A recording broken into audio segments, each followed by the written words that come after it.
21 кылымдын чумасы деп эсептелген СПИД оорусу менен күрөш бүткүл дүйнө боюнча орчундуу маселелердин бири. Бул дарт биринчи жолу 1981 5 июнда АКШнын ооруларга көзөмөл жүргүзүү борборунда катталган. Ал эми Кыргызстанда СПИД оорусу эң алгачкы жолу 1987 жылы Африкадан келген студенттен аныкталган. Аталган оору менен 1996 жылы биринчи жолу кыргызстандык жаран катталган болсо, Баткен облусунун аймагында 2001 жылы СПИД оорусуна кабылган жаран аныкталган. Дээрлик 40 жылдан ашуун убакыттан бери бул дарттан арылуунун же анын дарысы бүгүнкү күнгө чейин табыла элек. Болгону анын жайылуусунун алдын алуу жана санын өсүүсүн кыскартуу боюнча күрөштөр жүрүүдө.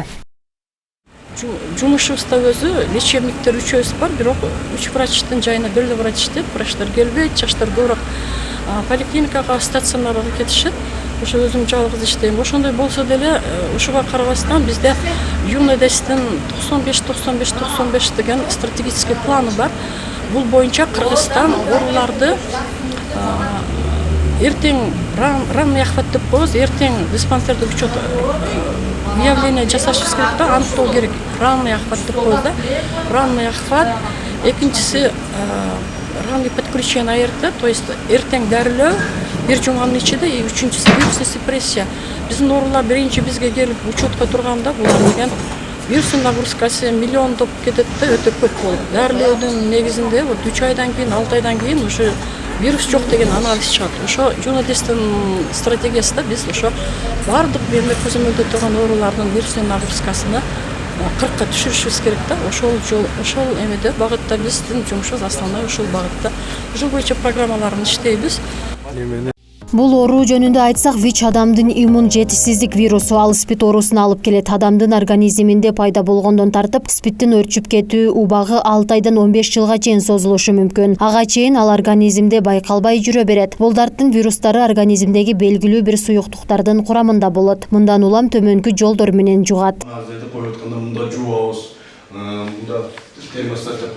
ВИЧ СПИДтин алгачкы белгилери бир гана ВИЧ инфекциясына кан тапшыруу аркылуу билүүгө болот. Оорунун сыртынан же кандайдыр бир белгилери менен билүү мүмкүн эмес, бирок вирус жуккандан кийин ар түрдүү ооруларга жол ачат. Эгер адам көп ооруп баштаса, анализ тапшырып коюу ашыкча болбойт. Учурда анализ тапшыруунун жеңил жана тез убакытта аныктоо жолдору чыккан. Айтсак, Баткен облустук СПИДке каршы күрөшүү жана алдын алуу борборунун ВИЧ инфекциясын аныктоочу лабораториясы заманбап техникалар менен жабдылып, коомчулукка ыкчам кызматтарды көрсөтүп келүүдө.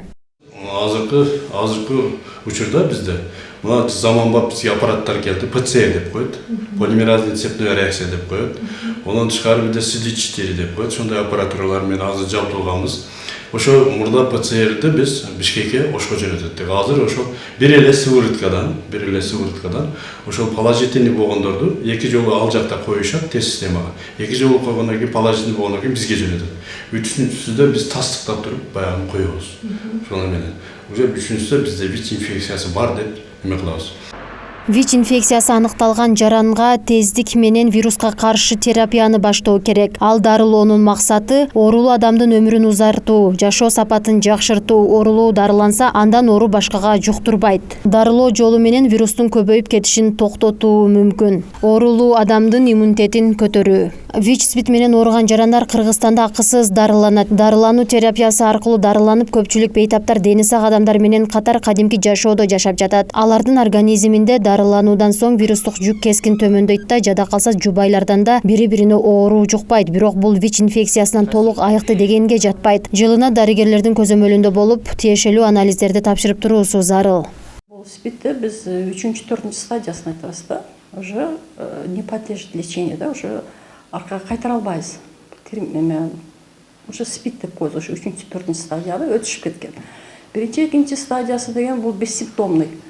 Биздин ооруларыбыз жөнөкөй эле оору, эч ким билбейт, просто эле канында вирус бар. Ошол убакта ранный выявление кылып тапсак, буларды 100% лечение менен полноценный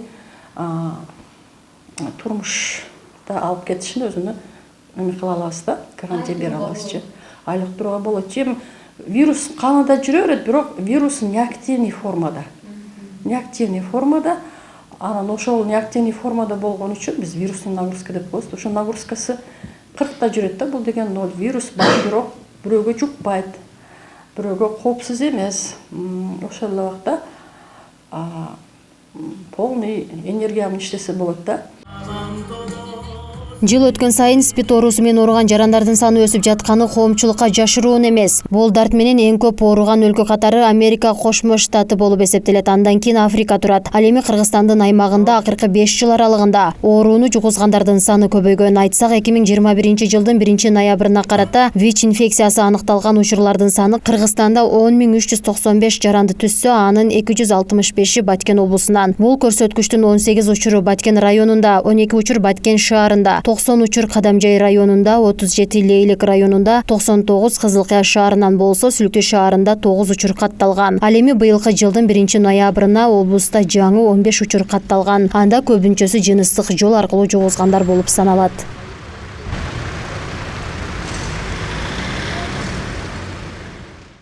Эки 186 адам область боюнча катталган. Ошонун 165 адам көзөмөлдө, 163 адамды мен дарылоого алгам. Бул толук дарылоого албаганыбыздын себеби көбү эки жакта качып жүрүшөт. Биз недоступный деп коебуз. Ошо дарылоодон баш тартып, көзөмөлдөн баш тартып, бул жерде деле баягы теңсиздик да. Ошо келсем бирөө көрүп калабы, бирөө билип алабы статусунду деген ойдо качып жүрүшөттөрчү. Бул оору менен ооруган жарандарга дары-дармек кандай керек болсо, психологдун кеңеши да ошондой керек. Өзгөчө эң алгач ВИЧ инфекциясы аныкталган учурларда ага психолог гана жардам бере алат. Дарыгерлер аларды текшерүүдөн өткөрүү жана дарылоо менен катар психологиялык жардам берүүгө туура келет. Учурда Баткен облусунда психологдун жоктугу негизги көйгөй болуп турат.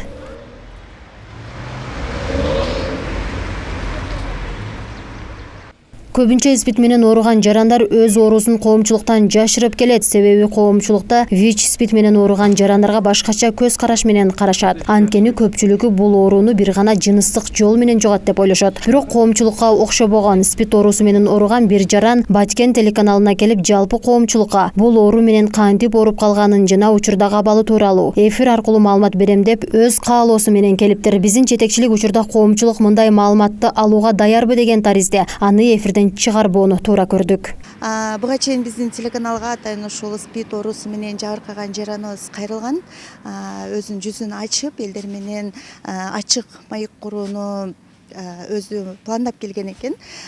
Бирок биз анын үй бүлөсү, бала чакасы, ата энеси, андан сырткары тууган уруктары бар болгондугуна байланыштуу биз аны терең ойлонуп чыгып эфирге алып чыкпоону чечкенбиз. Анткени учурда биздин коомчулук бул ооруну кабыл алууга даяр эмес. Анткени андан кийинки жашоо турмушу, балдарынын келечеги кандай абалга кабылат деген максатта биз ал каарманыбыз менен өзүбүз маектешип, туура түшүндүрүп айтканга аракет жасадык. Андан кийин ошол жабыркаган жараныбыздын макулдугу менен биз эфирге анын жүзүн ачык жарыялаган жокпуз.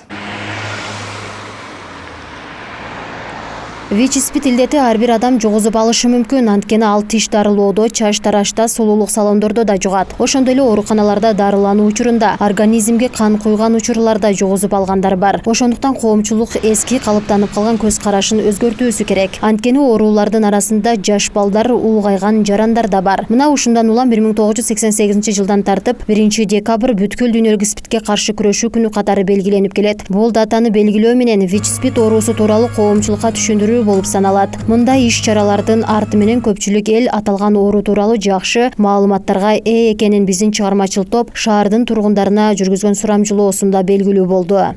Эң жакшы өзүнү сак, таза кармап, өзүнү сак алып жүргөнү жакшы деп ойлойм. Ар бир адам сак болуш керек. Гигиена сакташ керек. Айрыкча ошо кандан жугат, ошо контакт болбош керек да. Негизги системада адам баласы өзүн өзү мындай оорулардан өзүнү сак кармаш керек. Бул оорунун акыры өлүм менен аяктайт. Ошон үчүн дайыма ар бир жаран, ар бир Алла Тааланын жараткан кулуну өзүнүн эмесин жакшы сактап, өзүнүн эмеси менен жакшы жүргөн жакшы да. Көрсөтүүбүздүн соңунда баса белгилөөчү жагдай, эгер дартка кабылган жаран дарыгердин көзөмөлүндө болуп, өз убагында дары-дармектерин колдонсо, жашоо мөөнөтү чектелбейт. Башкалар сыяктуу эле узак өмүр сүрүү мүмкүнчүлүгү чоң. Ошондой эле бул оору менен ооруган кош бойлуу энеден дени сак баланы күтүү көрсөткүчү 90%дан жогору.